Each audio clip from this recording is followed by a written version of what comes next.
এটা আমার অ্যাকুরিয়ামের ওপরে মানি প্ল্যান্ট গাছগুলো আছে।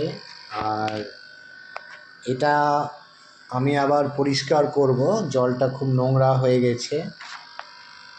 অ্যাকুরিয়ামের মধ্যে আছে গোল্ডফিশ আছে, অ্যাঞ্জেল আছে, এটা আছে রেড টেল শার্ক।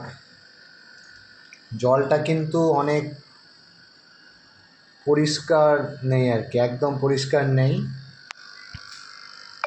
তবে হ্যাঁ, মানি প্ল্যান্ট গাছগুলো খুব সুন্দর হয়েছে, পাতাগুলো খুব সতেজ, খুবই সুন্দর লাগছে মানি প্ল্যান্ট গাছগুলো।